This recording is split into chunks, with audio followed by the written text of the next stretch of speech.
Hey guys, কেমন আছো সবাই? আশা করি সবাই ভালো আছো। তো আমিও ভালো আছি। আরেকটা নতুন ভিডিও নিয়ে তোমাদের সাথে দেখা হলো।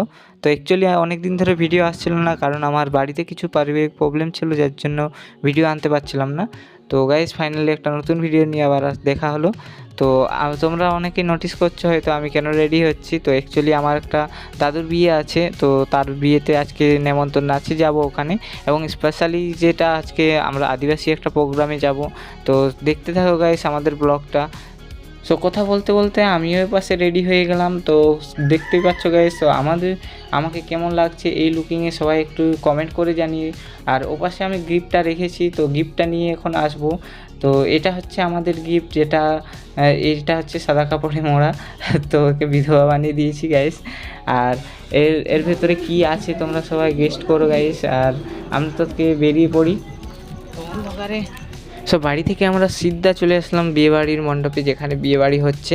তো এখানে আছে আমি, কাকা এবং আমার ভাই, দুটো ভাই আছে এবং আরও কাকারা আছে, অনেকেই আসছে বিয়েবাড়িতে।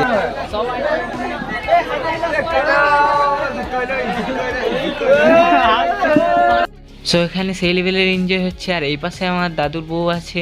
তো দাদু এখন কোন সাইডে গেছে, দাদুকে খুঁজে পাওয়া যাচ্ছে না। তো এখন দাদুকে ডাকবো, ডেকে গিফটটা দেবো। আর ক্যামেরাম্যানকে ধরিয়ে দিয়েছি আমার ফোনটা, দেখছি ওখানে ক্যামেরা কীরকম তুলছে। তো এই পাশে আমার দাদু আছে এটা, আর ক্যামেরাম্যানের ফোকাস কিন্তু ওই পাশে দুটো মেয়ের দিকে। তো তার জন্য ও ক্যামেরা ঘুরিয়ে দিয়েছে, ঠিকমতো ক্যামেরা তুলেনি। তো গাইস, আমরা গিফটটা দেবো, এই দাদুকে দিলাম গিফটটা। এবারে আমরা যাব খাবার পরিবেশন যেখানে হচ্ছে, খাবারের দিকে। তো ওপাশে আমরা খাওয়া দাওয়া করবো এবং আদিবাসী প্রোগ্রাম দেখতে চলে যাব। তো আমরা চলে আসলাম এবারে খাবারের দিকে। তো এখানে এই বেচটা ওঠার পরে আমরা বসবো পরের বেচে খাওয়া দাওয়া করতে। তো এই পাশে আমার কাকা আর ভাই আছে দুজন, পুরো ভুক্কর টিম আমরা তিনজনে। তো প্রথম ব্যাচের খাওয়া হতে না হতেই আমরা প্রথমেই ঢুকে পড়েছি। আমি আর কাকা বসে গেছি সিটে, এবং আমার ভুক্কার ভাইটা সেই পাশে বসেছে। তো ওকে দেখা যাচ্ছে না ক্যামেরার মধ্যে, তো এত অন্ধকার, তার জন্য দেখা যাচ্ছে না। এই দেখো আমার ভাই, জাস্ট মজা করছিলাম, কেউ মাইন্ড নেবেন না, বুঝতে পারলেন? তো তাকে জিজ্ঞেস করছি কি খাবে এখন, তো সে কিছু উত্তর দিচ্ছে না। বিয়েবাড়ির খাওয়া দাওয়া কমপ্লিট করে সিধা চলে আসলাম প্রোগ্রামে। তো যেহেতু ভিডিও কোয়ালিটি ভালো আসছিল না, যার জন্য ভিডিও আর তো ওখানে রেকর্ডিং করিনি। তো এখানে সিধা প্রোগ্রামে এসে ভিডিও রেকর্ডিং করছি। তো আজ যারা গাইজ সার্টিফিকেটের প্রোগ্রামে আসছিলে সবাই কমেন্ট করবে।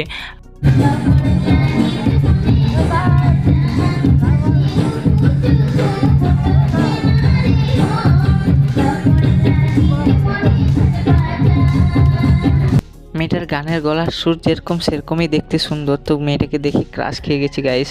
তো কিন্তু কিছু করার নেই গাইস, আমাদের ভাগ্যে তো এরকম মেয়ে নেই, ফটি কিসমত। ওই জন্যে আমরা দুজন এই পাশে বসে গেছি। সো গাইস, সারা রাত ধরে প্রোগ্রাম হচ্ছিলো। তো প্রোগ্রাম দেখে এবারে আমরা বাড়ি ফিরছি এখন। তো এখন গাইস আমাদের কাকা গাড়ি চালাচ্ছে এই পাশে, আর আমরা বাড়ির দিকে রওনা হচ্ছি। তো সকালের দিকে একটু ঠান্ডা লাগছিল, যার জন্য আমি টুপি পরে নিয়েছি। আর কাকা এই পাশে টুপি পরেনি, কারণ সে তো হেরোদের ঠান্ডা লাগে না। আর এই পাশে হচ্ছে এটা রাত্রে যে রাস্তায় আমরা আসছিলাম ওটার ভিউ। তো সকালের ভিউটা দেখতেই পাচ্ছ কত সুন্দর লাগছে পরিবেশটা। আর গাইস, আজকের ব্লগ এখানেই। তো নেক্সট ব্লগে আবার দেখা হচ্ছে নতুন একটা ব্লগ নিয়ে। তো ততক্ষণের জন্য সবাইকে বাই বাই, টাটা।